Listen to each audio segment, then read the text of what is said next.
Haleluya. Kita akan buka kitab Yohanes ya. Yohanes pasal ketiga ayat 14 sampai 18. Yohanes 3 ayat 14 sampai 18. Kita akan baca semua ayat ini bersama.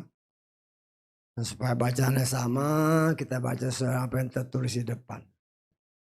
Kita baca bersama 3, 4. Dan sama seperti Moshe meninggikan ular di padang gurun, demikian pula seharusnya anak manusia ditinggikan, supaya setiap orang yang percaya kepadanya tidak binasa, tetapi memperoleh hidup yang kekal.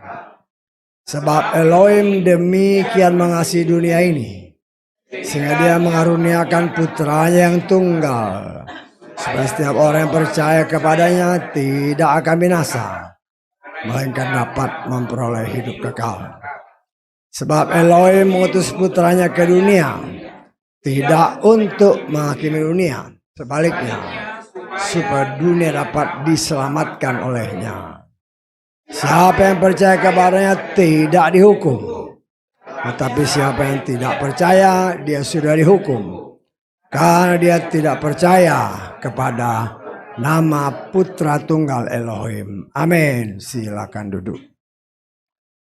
Puji Bapak Yahweh, kita mengucap syukur oleh kemurahan Tuhan ya. Sebagaimana yang minggu lalu juga sudah diingatkan bahwa berdasarkan tanggalan Ibrani, Paskah itu jatuhnya besok ya. Atau setelah sore nanti, setelah jam 6 ke atas. Ya. Kita harus ingat ya bahwa tanggalan Ibrani itu mulainya dari jam 6 sore sampai jam 6 pagi.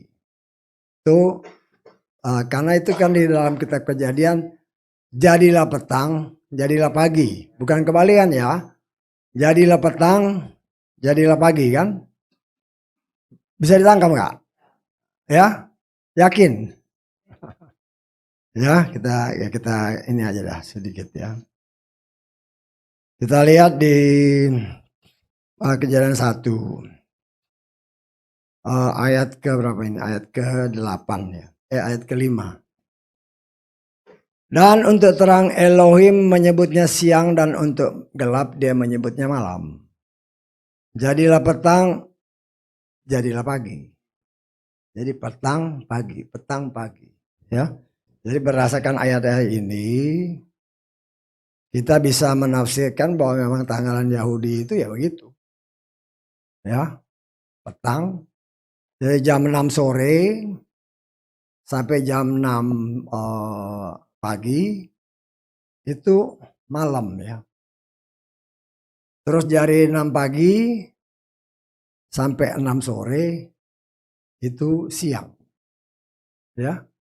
Karena itu nanti bisa menjadi landasan kita. Saya pernah membagikan, saya masih ada nggak saudara? Saya nggak tahu ya. Perkiraan daripada kematian dan kebangkitan Yeshua. Karena kalau saudara melihat di media-media ya, media-media sosial ya, banyak orang yang menafsirkan Yeshua itu 72 jam ya di dalam kuburan. Itu salah ya. Itu salah. Ya. Dia itu kita lihat aja lah. Di dalam Matius pasal berapa ya? Pasal ke-12 ayat ke-40. Sebab sebagaimana Yunus berada di dalam perut ikan 3 hari 3 malam. Jadi perhatikan baik-baik ya, karena di media-media itu banyak 72 jam. Nggak bisa, salah itu. Ya. Saya katakan salah, kenapa? Jelas dalam kitab suci kita menyatakan Yesua itu mati di salib kira-kira jam 3 sore kan. Kemudian dia bangkitnya apa? Pagi bangkitnya. Kalau dia 72 jam, dia harus bangkitnya sore. Bisa ditangkap maksud saya? Jadi kalau dibilang itu 72 jam, itu salah. Saya harus berani mengatakan itu salah. Ya, karena memang nggak ada ayatnya. Ya, saya pernah lihat, loh ini kok bagaimana sih orang menerangkannya? Tidak ada ayatnya yang menyebutkan 72 jam, yang ada cuman 3 hari 3 malam.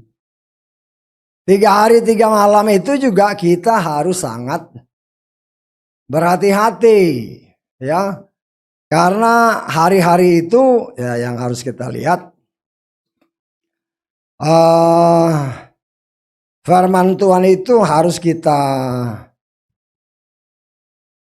teliti baik-baik, ya, karena berbicara Paskah itu yang sekarang banyak kita rayakan, ya, itu adalah kematian Yesua, ya, kematian. Hanya sayangnya dalam kenyataan. Dulu seingat saya waktu saya masih kecil-kecil, nggak ada itu namanya Jumat Agung. Lu kok sekarang Jumat Agung dari mana ayatnya? Ya, kok begitu mudahnya orang merubah, ya? Karena jelas-jelas Jumat Agung itu memperingati apa? Ya, nah kalau saudara ketemu saudara-saudara kita, ya, keluarga lah, ya. Kalau kita datang umpamanya, ya kalau menurut tanggalan Gregorian kan Paskah Jumat Agung namanya kan Jumat. Kalau Jumat Agung kita bilang selamat Paskah, nggak bisa. Bukan, Paskahnya nanti hari Minggu. Kasihan sebenarnya. Main terima aja apa yang disodorin sama para pemimpin gereja tanpa lebih dahulu mengecek kebenarannya. Ya, saya mengucap syukur oleh kemurahan Tuhan, ya. Kita diajar untuk semakin hari semakin juga berhati-hati. Ya, berhati-hati jangan sampai kita asal ikut-ikutan, ya. Kalau tadi 3 hari 3 malam, 1 jam aja itu dihitungnya sudah 1 hari. Bisa tangkap? Loh, itu bukan asal cuap, ada ayatnya, ya. Ada ayatnya, ya. Kita lihat di Matius 20. Kita baca ayat kedua.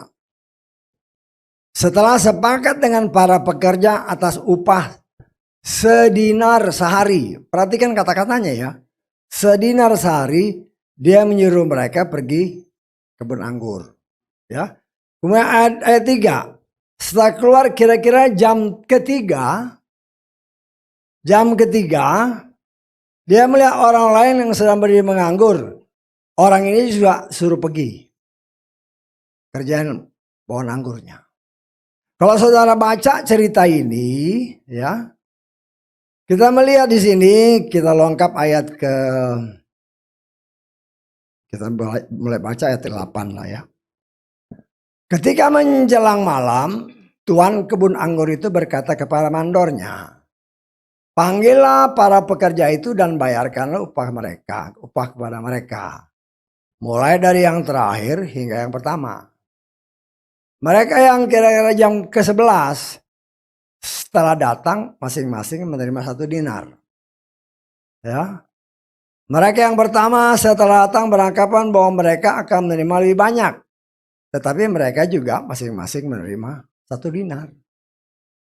Artinya kalau masih dibilang antara jam 6 pagi sampai jam 6 sore, berapa jam pun kau kerja, tetap 1 dinar. Nggak dihitung berapa jamnya. Bisa ditangkap? Karena ini nanti sangat berpengaruh dengan cara kita menghitung. Yesua itu 3 hari 3 malamnya.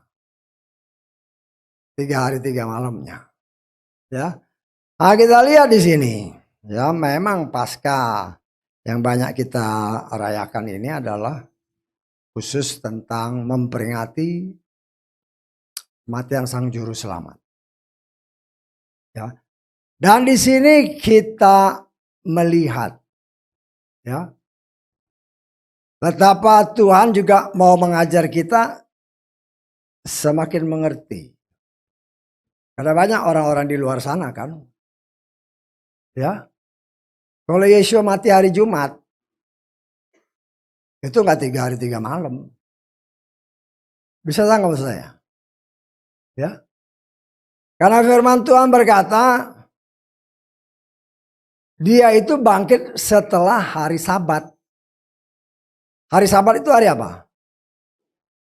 Nah, jangan sampai salah ya. Karena Sabat itu ada 2 macam.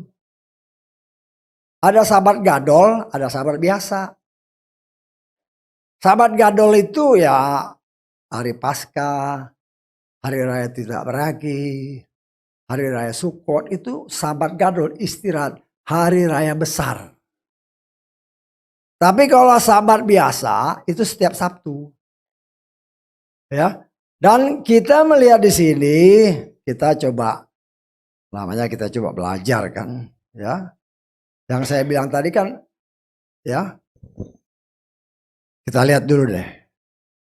Di Yohanes pasal 19 ayat 31. Kemudian agar mayat-mayat itu tidak tetap di atas salib pada hari Sabat, karena itu adalah hari persiapan. Sebab hari itu adalah hari Sabat yang agung, Sabat gadol. Saya tanggap, ya. Sabat gadol, kemudian ya Yesua diambil mayatnya. Ya. Nah, kita coba menghitung 3 hari 3 malamnya itu. Ya, walaupun pernah saya berikan perkiraan perhitungannya ya. Tapi nggak apa-apa karena kan paling setahun sekali kan. Ya, kita lihat. Ya. Berdasarkan kitab Keluaran pasal saya hanya sedikit-sedikit aja ya. Nggak mungkin dijelasin sampai tuntas karena sudah kita pelajari ini. Ya. Keluaran 12. Kita baca mulai ayat 1 lah. Sampai ayat 3. Berfirmanlah Yahweh kepada Mose dan Harun di tanah Mesir dengan mengatakan, bulan ini bagimu akan menjadi permulaan dari bulan-bulan. Ia bagimu menjadi yang pertama dari bulan-bulan dalam setahun.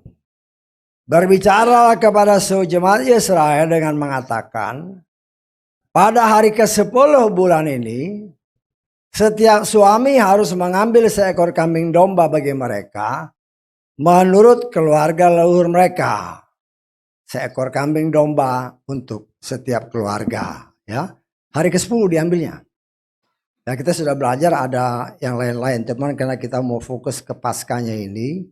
Ya. Kemudian kita lengkap ayat ke-6. Haruslah dia menjadi simpanan bagi kamu sampai hari ke-14. Jadi diambilnya, dipilihnya hari ke-10. Ya. Kemudian di sini eksekusinya disembelinya hari ke-14. Ya. Ini sebenarnya menceritakan ya terpaksa harus balik sedikit lah ya. Karena memang ada hubungannya sih, ya. Karena ketika manusia jatuh dalam dosa, Ya. Manusia diciptakan hari ke-6. Terus kemudian tiba-tiba dia berdosa kan? Jatuh dalam dosa. Kapan jatuhnya? Nggak dijelaskan di kitab Kejadian itu, nggak ada ayatnya. Ya, hanya Adam atau Hawa dan Adam jatuh dalam dosa karena ketipu sama setan. Ya, kita harus coba menggali. Ya, setiap pengorbanan domba pasti ada dosa. Saya tanggap, ya. Nah inilah yang ditafsirkan karena bangsa Israel, ya, yang tinggal di tanah Mesir. Berbicara Mesir, berbicara dunia. Ya. Orang Israel ada di tengah-tengah dunia. Ya. Di tanah Goshen kan, di tengah, ini gambarannya, di tengah-tengah dunia. Tetapi karena dia umat pilihan Tuhan. Dan Tuhan mau memusnahkan orang Mesir. Ya. Maka dia kasih berita dulu kepada orang pilihannya. Harus menyembeli domba. Darahnya ditampung dalam pasu. Kemudian dilabur di pintu. Ya. Dan nanti apabila malaikat maut lewat, dia melihat ada darah, ya. Dia melewati, dia pass over. Dia tidak masuk ke dalam rumah orang Israel. Ya. Tetapi kalau orang Israel tidak melaburkannya, ya mati juga dia. Ya. Tetapi kita melihat berdasarkan cerita yang pernah kita baca, bangsa Israel taat kepada perintah Tuhan. Dan dia melaburkan. Ya. Nah sekarang kan menjadi pertanyaan, kenapa hari ke-14? Ya. Di situ timbullah beberapa penafsiran-penafsiran. Termasuk saya menafsirkannya. Ya. Seekor domba disembelih, itu berarti ada dosa. Saya tanggap. Saya menafsirkan. Manusia itu diciptakan hari ke-6. Hari ke-6. Hari ke-7, hari ke-8, hari ke-9, hari ke-10. Dia ketipu sama setan. Bisa tanggap. Karena itu Tuhan ngomong sama bangsa saya, pilih pada hari ke-10. Tapi jangan disembelih dulu. Setelah manusia jatuh dalam dosa, baru timbullah yang kita sebut dengan waktu. Ya, waktu. Antara Adam dan Hawa sampai Yesua itu 4.000 tahun. Artinya hari ke-14. Bisa tanggal 1 hari 1.000 tahun. Ya. Manusia jatuh hari ke-10. Hari ke-14 baru Yesua dimunculkan. Dia menjadi domba Paskah. Ya. Kemudian kita melihat ini perintah Tuhan yang sebenarnya semua hari raya itu gambaran daripada apa yang Yesua lakukan untuk menyelamatkan manusia. Ya. Dan hari yang pertama yaitu ya Paskah. Ya. Karena itulah manusia jatuh dalam dosa. Ya. Kemudian kita lihat dari cerita-cerita yang sudah kita pelajari, ya. Kan hari ke-14 dipotong. Itulah Paskah atau Pesak atau Passover. Ya. Kemudian kita lengkap ayat ke-14. Hari ini akan menjadi hari peringatan bagimu. Dan kamu harus merayakannya, suatu hari raya bagi Yahweh. Dari generasi-generasi, untuk generasi-generasimu. Kamu harus merayakannya sebagai suatu ketetapan untuk selamanya. 7 hari lamanya kamu harus makan roti tidak beragi. Sungguh pada hari pertama kamu harus menyingkirkan ragi dari rumahmu. Sebab setiap orang yang memakan apa yang beragi dari hari pertama sampai hari ke-7, maka haruslah nyawanya dilenyapkan. Ya. Nah, ini semua aturan dan perintah Tuhan yang Tuhan kehendaki supaya kita sungguh-sungguh memperingati dan merayakannya. Ya, kita lihat lagi. Imamat pasal ke-23 ayat 5 dan 6. Pada bulan pertama pada hari ke-14. Ya, hari ke-14 yang tadi itu ya. Hanya supaya lebih terbuka. Ke-14 bulan itu di antara sore dan petang. Itulah Paskah bagi Yahweh. Hari ke-14. Kemudian pada hari ke-15. Itulah perayaan hari raya tidak beragi. Roti tidak beragi. Jadi antara Paskah dan hari raya tidak beragi, boleh dikatakan perbedaannya 1 hari. Walaupun di dalam kenyataannya, ya, seringkali kita juga melihat, kadang-kadang ya mungkin karena dekat gitu kan, akhirnya juga orang menyatakan bahwa Paskah itu ya juga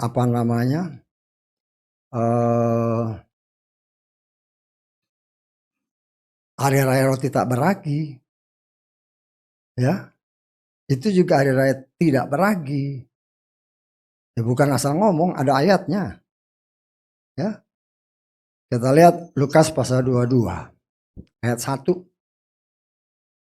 Berdasarkan ayat-ayat yang kita baca, hari Paskah sama hari raya roti tidak beragi itu kan beda. Yang satu hari ke-14, yang satu hari ke-15. Tetapi dalam kenyataan kalau kita baca ini, hari raya roti tidak beragi yang disebut Paskah. Ini bukan kata saya, ini ada ayatnya. Bisa anggap. Jadi kita bisa melihat ini dianggap satu kesatuan. Karena hari raya roti tidak beragi berarti penyangkalan diri dari anak-anak Tuhan. Jangan makan roti yang beragi. Ya. Jadi jangan sampai bingung ya kalau ada orang yang merayakan hari Paskah, hari raya tak beragi. Memang ayatnya ada. Walaupun dalam imamat tadi kan beda kan. Satu hari ke-14 itu Paskah. Hari ke-15 itu hari raya tak beragi. Tetapi ini hari raya tidak beragi. Hari raya roti tak beragi. Itulah Paskah. Apa itu salah? Saya anggap itu bukan suatu kesalahan ya. Karena itu ya dempet sih harinya. Ya. Dempet. Jadi ya wajar-wajar aja. Karena itu sebenarnya merupakan suatu peringatan. Bagaimana pekerjaan Yeshua setelah dia mengorbankan dirinya. Kemudian dia mengajarkan kepada anak-anak Tuhan supaya di dalam menjalani hidup ini, ya, jangan makan roti yang beragi. Berbicara roti tidak beragi adalah berbicara firman yang murni. Bisa tahu, firman yang murni.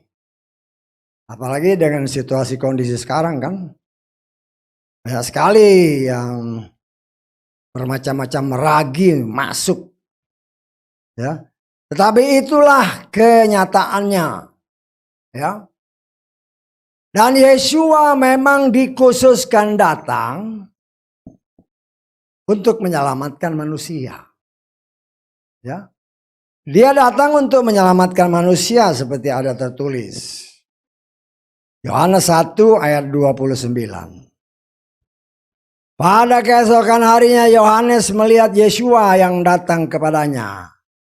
Dan dia berkata, lihatlah anak domba Elohim yang menghapus dosa dunia. Bukan menghapus dosa orang Israel aja, tapi menghapus dosa dunia, termasuk saudara dan saya. Saudara bisa bayangkan kita belum lahir, dosa kita sudah dibersihkan.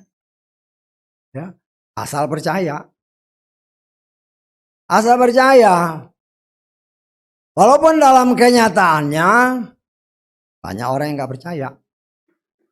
Jangan melihat dari agama lain lah. Orang sesama Kristen aja, itu kan dulu, itu kan katanya, ya. Jadi berbagai macam cara si setan membuat orang yang menamakan dirinya orang pilihan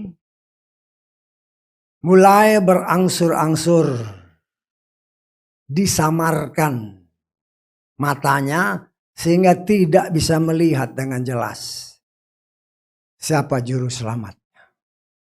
Ya. Sama seperti yang terjadi pada pada bangsa Israel. Ya. Bangsa ini karena kekerasan hatinya, ya, kita lihat ayat 2 Korintus pasal keempat, ayat ke-3 mulai. Jika Injil kami masih terselubung juga, dia masih terselubung bagi mereka yang binasa. Yang di antara mereka ilah zaman ini telah membutakan pikiran mereka yang tidak percaya. Sehingga terang Injil kemuliaan Masya yang adalah gambar Elohim tidak bersinar atas mereka. Masih ada selubung yang menutupi matanya. Yang khususnya bangsa Israel. Dan bukannya bangsa Israel termasuk bangsa non-Israel. Ya. Memang saya melihatnya dari dua segi, ya. Artinya jangan kita menyamakan diri kita dengan orang Israel, nggak bisa. Ya. Karena Bapak Yahweh sendiri berkata, ini anak sulungku. Dan itu tidak pernah dia ucapkan kepada bangsa lain, termasuk kepada bangsa kita. Tetapi kepada bangsa Israel melalui Moshe dia katakan, ini bangsa pilihanku, anak sulungku. Ya. Karena itu orang Israel tahu siapa nama bapaknya, yaitu Yahweh. Ya. Kalau saudara iseng-iseng tanya sama keluarga kita lah yang Kristen-Kristen, Bapak kami di sorga, siapa bapaknya? Bingung mereka. Ya terus terang, bukan saya main tebak, dulu saya juga bingung. Bapak kami di sorga, siapa bapaknya? Bingung. Tetapi karena ada kerinduan hati kita untuk mengenal dia dengan benar, dia punya cara untuk membawa kita supaya kita kenal siapa Bapak kita. Walaupun kita tidak bisa menyamakan diri dengan bangsa Israel. Karena bangsa Israel itu adalah anak sulungku. Ya. Tetapi saudara dan saya adalah apa? Anak adopsi. Anak angkat. Itu bukan kata saya, itu firman ya. Kita lihat Galatia lah. Pasal 4 mulai ayat 4 dan 5. Namun ketika penggenapan waktunya telah tiba, Eloi mengutus putranya yang dilahirkan dari seorang wanita, yang dilahirkan di bawah Torah. Perhatikan. Agar dia dapat menebus mereka yang di bawah Torah, supaya kita dapat menerima adopsi sebagai anak. Itu firman ya. Jadi dalam pandangan Bapak Yahweh, anak sulung sama anak adopsi itu beda. Tetapi anak sulungnya ini kepala batu. Karena itu kita diberi kesempatan untuk membuat anak sulungnya cemburu. Ya. Dengan caranya. Dan kita melihat dalam perjalanan waktu, karena itu seringkali saya katakannya. Karena banyak orang yang orang menganggap kita harus kayak orang Israel. Kita nggak bisa sama dengan orang Israel. Jangan mengangkat diri sendiri, padahal kau menipu diri sendiri. Karena kan jelas firman Tuhan, Keluaran 4 ayat 22, coba kita lihat.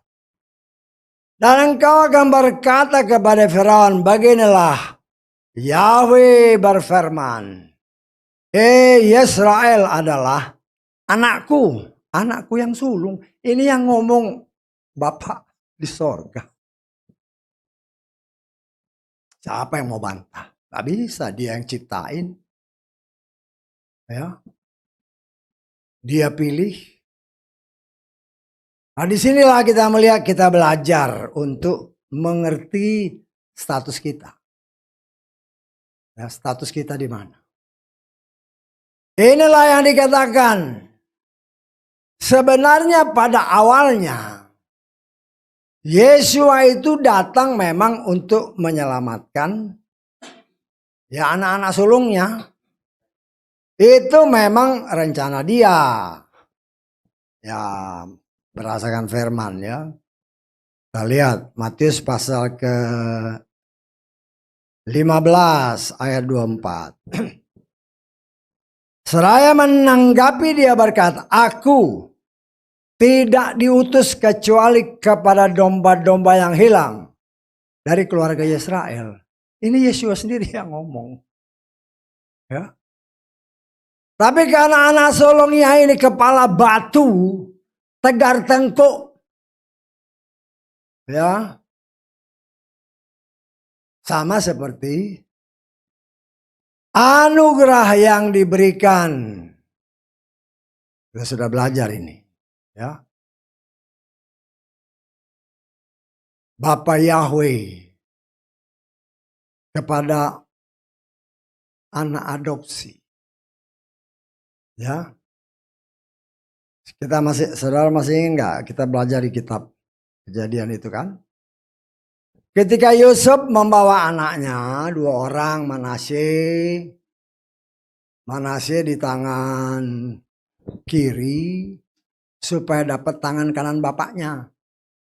Saya anggap si Efraim di tangan kanan supaya dapat berkat tangan kiri. Artinya dia beranggapan berkat tangan kanan itu lebih besar. Ya. Tetapi apa yang kita lihat?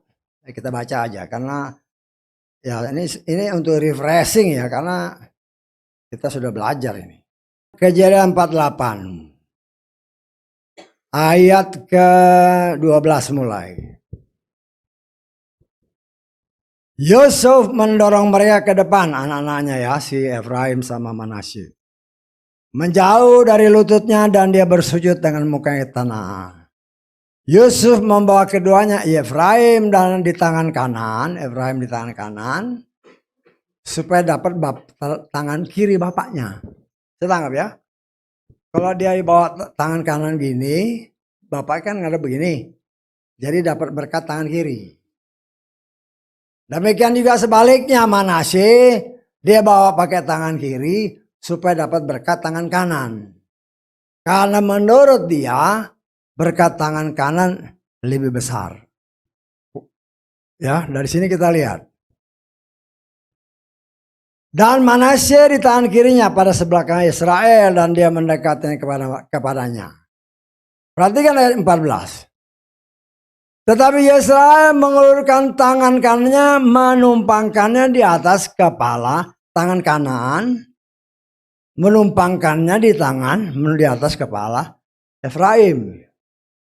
Jadi yang diharapkan tadinya si Manasye dapat berkat tangan kanan, tetapi ternyata bapaknya disilang tangannya, ya, sehingga Efraim mendapat berkat tangan kanan, meskipun dia yang muda.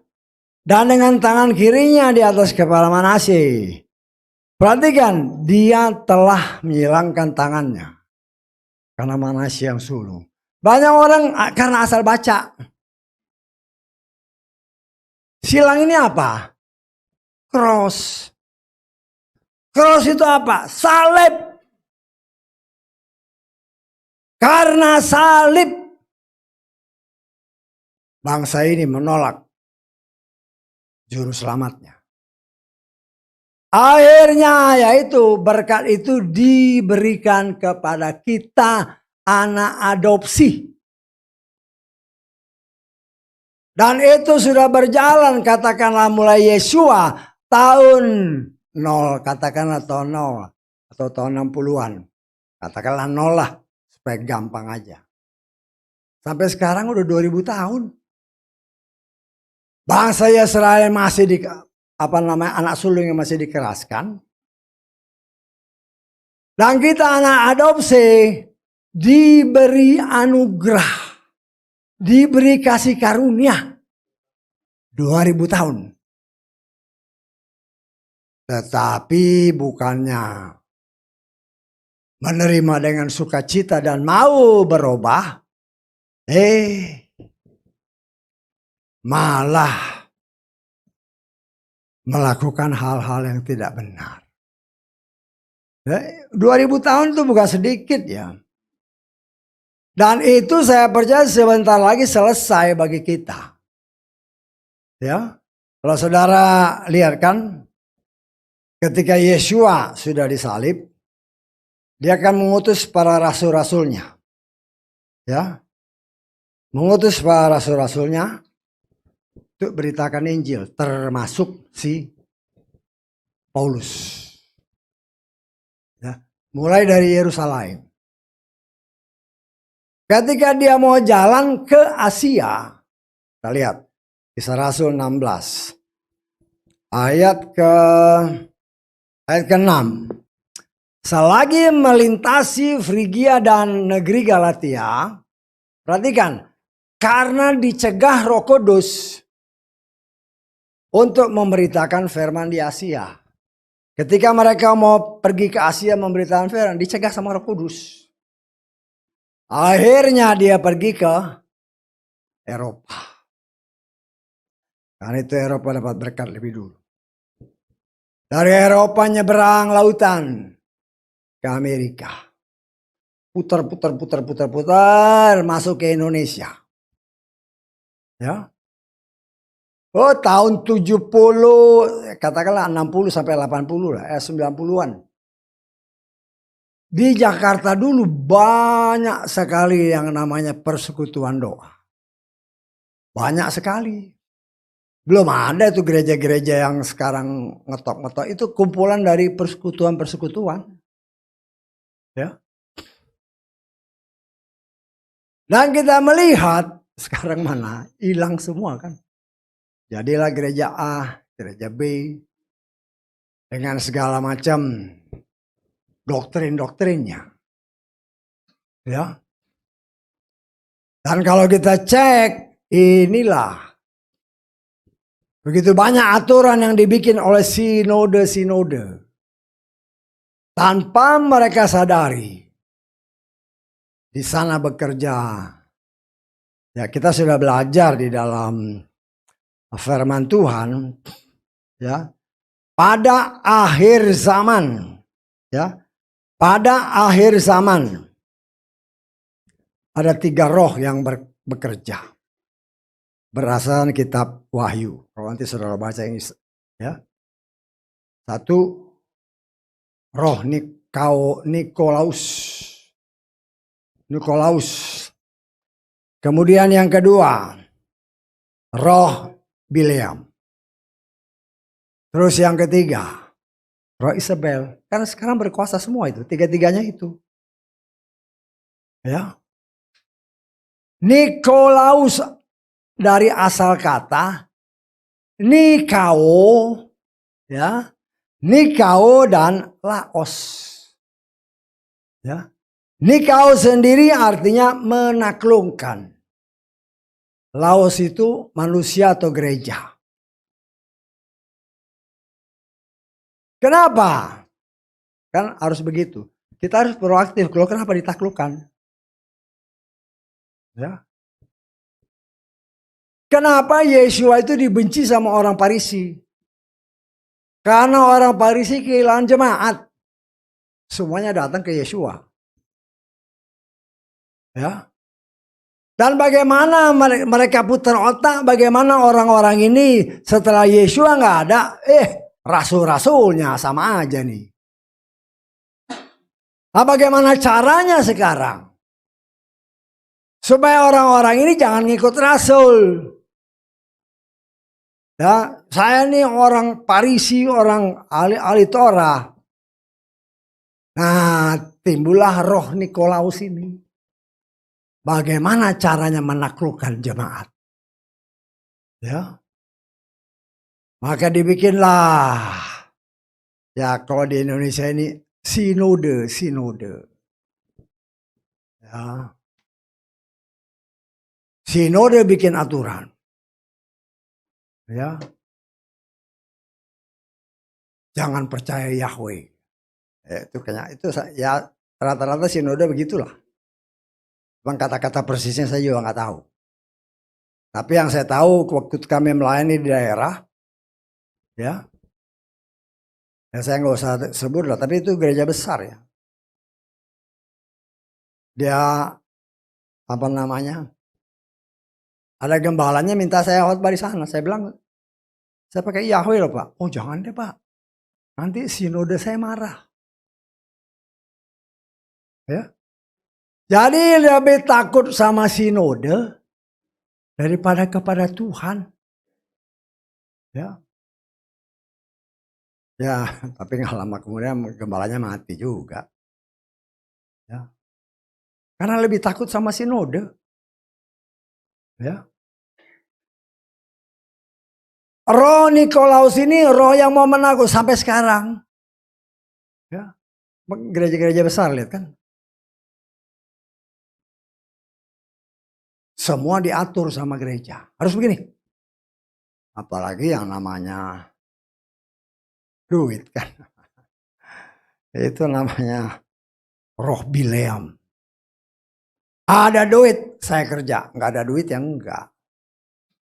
Dan itulah yang terjadi. Sayangnya.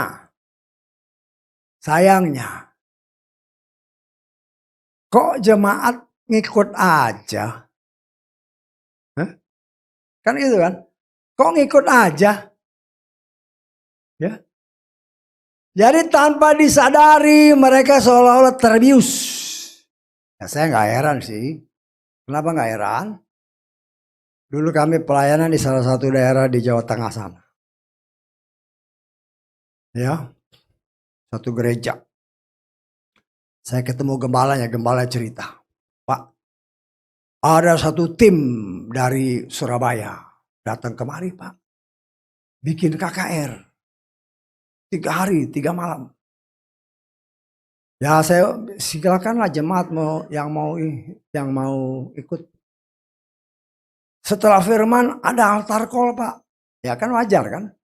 Ada altar call. Datang satu-satu. Satu datang. Ditumpang tangan. Gelepak.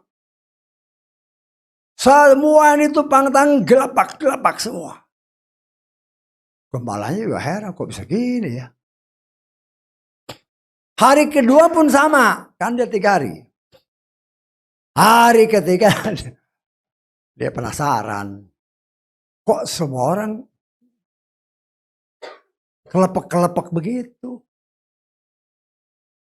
Ya pada saat altar call, wah ini hari terakhir kan. Dia kepengen juga lah dapat berkat dari Roh Kudus, kata si pengkhotbah. Bagilah dia naik ke mimbar, ke altar. Waktu saya ditumpang tangan, Pak, saya cium obat bius, saya langsung jatuh. Loh itu kenyataan. Supaya kelihatannya wah, kan rata-rata kan orang senang. Gitu Bang, blok. Padahal dibius. Saya 3 hari masuk rumah sakit. Karena bius. Jadi berbagai macam cara orang dengan 3 roh ini. Mau membinasakan. Mereka bukan lagi memikirkan keselamatan. Mereka memikirkan bagaimana saya bisa mendapatkan duitnya. Dan inilah kita lihat sangat luar biasa pekerjaan Tuhan. Karena itu dari ayat-ayat tadi yang kita baca, ya. Yesua datang bukan lagi untuk khusus orang Yahudi. Sebagaimana tadi kita baca. Ini apa namanya? Kita lihat di dalam 1 Yohanes tadi kan. Inilah, lihatlah anak domba Elohim yang menghapus dosa. Jadi karena penolakan orang pilihan, penolakan anak sulung, ya, itu sudah dinubuatkan ribuan tahun yang lalu tanpa disadari oleh si Yakub. Dengan pimpinan roh ketika dia tumpang tangan, tangannya digeser sama Tuhan. Itulah gambaran bagaimana kita harus melihat karena salib. Berkat yang harusnya diberikan kepada anak sulung jatuh kepada anak adopsi. Sudah 2000 tahun. Kapan selesainya nggak tahu. Ya, saya percaya sudah tidak lama lagi. Berdasarkan perhitungan-perhitungan yang sudah pernah kita lakukan. Berdasarkan apa tertulis, bukan main-main tebak-tebak. Ya. Saudara harus hati-hati ya. Kalau itu nggak ada ayat firmannya jangan percaya. Oh ini huruf, oh ya pakai kerennya pakai huruf Ibrani. Huruf Ibrani ya gini. Yesus sendiri sudah kan kita sudah baca di Matius 24. Ya. Ketika pohon ara berbuah atau berbunga. Generasi itu akan lihat. Nah disitulah yang kita hitung. Ya. Dan saya secara pribadi kadang-kadang saya suka lihat-lihat juga media. Saya belum pernah melihat ada orang yang mengatakan satu generasi itu 100 tahun. Belum ada. Padahal itu tertulis. Mereka bilang satu generasi 80 tahun. Maka hitungannya 2028. Kalau itu 2028 karena ngitungnya 80 tahun. Saya menolak. Karena nggak sesuai firman. Bisa nggak? Ya. Tetapi setelah kita lihat lagi. Ya. 80 tahun itu. Sampai berapa? Israel 14 Mei ya. 14 Mei 2028. Ya. Kalau sampai 14 Mei 2028, itu berarti hitungannya 80 tahun. Tetapi kalau dihitungnya satu generasi 100 tahun dan waktunya dipersingkat, artinya itu berbicara antara 15 Mei 2028 sampai 2048. Bisa aja dia beda cuma beberapa jam. Yang penting tidak persis 80 tahun. Karena kalau 80 tahun berarti nubuatannya nggak benar. Ya, dan Tuhan itu tidak pernah meleset. Nah, itu yang kita harus sangat berhati-hati. Kan sekarang banyak, oh ini dengan perhitungan gaya, oh ada huruf Yahudi begini gini. Gematrinya begini. Ada nggak ayatnya? Kalau nggak ada ayatnya jangan mau ketipu. Saya mengajarkan saudara hati-hati ya. Hati-hati. Karena Hamasya palsu memang dimunculkan. Termasuk untuk menguji saudara dan saya. Ya. Dan dia datang sesuai dengan janjinya. Kalau kita percaya, kita selamat. Kita nggak percaya, ya itulah urusan pribadi. Saya tanggap ya. Itu urusan pribadi. Yang kita harus benar-benar berpikir matang-matang. Kalau saya mau selamat, maka saya harus melakukan ini. Inilah yang dikatakan Yesua dalam Yohanes pasal 3 tadi. Tapi kita mundur ke ayat ke-5. Yesua menjawab, sesungguhnya aku berkata kepadamu, jika seseorang tidak dilahirkan dari air dan roh, dia tidak dapat masuk ke dalam kerajaan Elohim. Gak bisa. Ya. Jadi kita melihat di sini, kita harus mengerti apa sih maksudnya. Kayak saya pernah menjelaskan ya. Karena kalau saudara tanya orang-orang Kristen, ya, kalau kita tanya, kenapa Yesua itu harus dibaptis? Mereka bingung ya. Mereka bingung, Yesua sang juru selamat kenapa dibaptis? Bukan asalnya jawab, tapi harus ada sebabnya. Ya, sebabnya ya ayat ini, ya. Jika seorang tidak dilahirkan dari air dan roh, gak bisa selamat. Kita dilahirkan dari seorang ibu, termasuk Yesua. Yesua memang benih yang kudus dari Bapa. Tapi Maria itu manusia. Firman Tuhan berkata tidak ada yang benar, seorang pun tidak. Termasuk Maria. Ya. Sehingga apa yang dikatakan Yesua tadi dalam ayat 5. Dilahirkan bukan dari seorang perempuan. Tapi dilahirkan dari air, dari firman. Karena itu orang yang dilahirkan dari seorang ibu harus dikubur melalui baptisan di dalam Adonai Yeshua Masiah. Kemudian dia bangkit keluar dari air, keluar dari baptisan, itulah yang namanya lahir baru. Lahir dari firman, bukan dari keinginan seorang laki-laki atau perempuan. Ya. Dan orang seperti ini ketika dia lahir dari firman, dicap sama Tuhan, dimeteraikan dengan Roh Kudus. Ya, itu hanya bisa terjadi karena percaya. Kalau nggak percaya nggak bisa. Ya, banyak kan orang juga ikut-ikutan. Ya, baptis, padahal nggak ngerti. Ya, udah dibaptis sini. Kebetulan pergi ke Israel, ke Sungai Yordan, baptis lagi. Mau ngapain?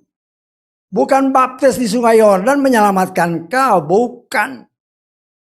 Tapi kita harus melihat dari kacamata yang benar. Banyak orang sudah dibaptis di sini. Terus kan di sana ada tawaran juga, kayak siapa yang mau baptis? Wah, mumpung ada di Israel, baptis lagi ah. Lo baptisan itu artinya apa? Ya. Saya pernah mengajarkan saudara. Ya, tubuh kita ini dari tubuh roh dan jiwa. Ya. Karena itu dikatakan tadi dilahirkan dari roh. Roh kita ini sudah rusak. Karena itu harus lahir dari roh. Kita dibaptis dengan Roh Kudus. Ya. Itu roh kita.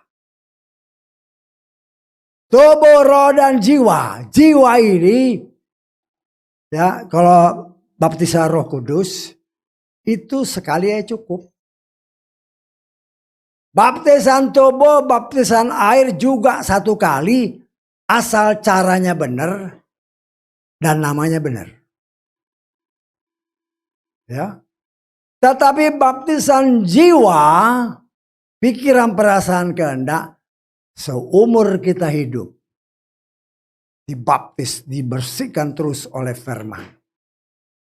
Supaya saudara dan saya didapati ketika sangkakala berbunyi, kita didapati layak ketemu dengan dia. Ya. Tapi kapan itu bisa terjadi? Kalau kita percaya. Kalau kita nggak percaya, ya silakan. Ya. Artinya saudara, paling sedikit saya berikan gambaran dasar supaya mengerti ya. Kenapa harus dibaptis? Diselamkan. Baptis itu artinya selam. Walaupun banyak, oh ini baptis begini sama aja. Enggak sama. Yesua itu kan dibaptis Sungai Yordan. Ya.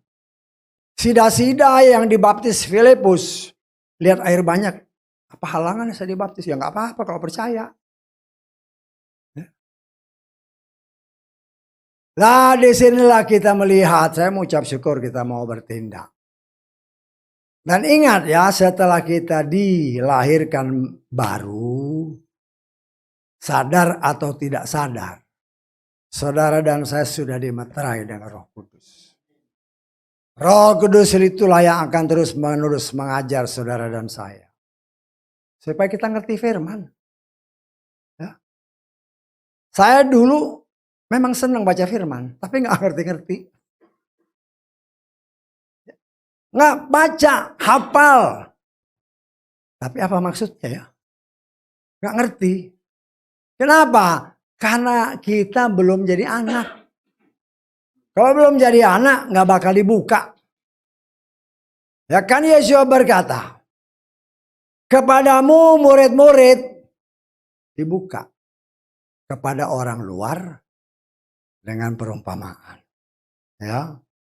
Nah, di sini Tuhan menekankan kembali kepada saudara dan saya.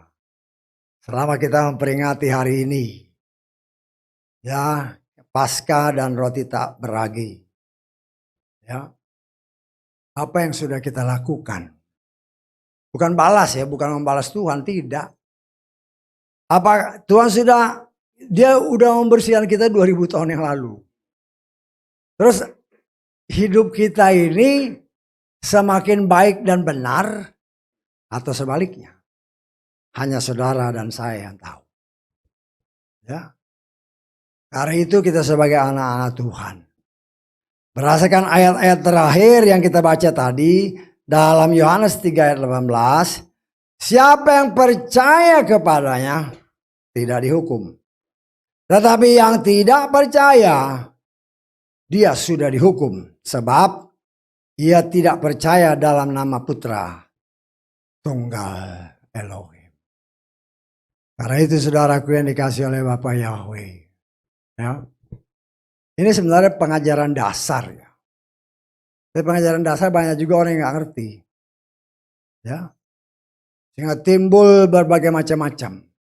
Apalagi sudah dikasih arahan-arahan dari Nikolaus yang di atas ini. Harus begini, harus begini. Ya. Mau baptis, harus belajar dulu. Belajarnya bukan sehari 2 hari, setahun 2 tahun, gak lulus-lulus. Ya, kita harus ingat ya, kau belajar. Kalau tidak ada Roh Kudus, jangan harap kau ngerti. Karena itu kita harus mengerti firman Tuhan dengan benar. Dan kita belajar bukan saja mengertinya, tetapi mempraktekkannya dalam hidup kita. Karena itu, saudaraku yang dikasihi oleh Bapa Yahweh, ya, disinilah kita melihat cara Tuhan yang sangat luar biasa. Dimana kita pun boleh terus belajar semakin dalam. Haleluya.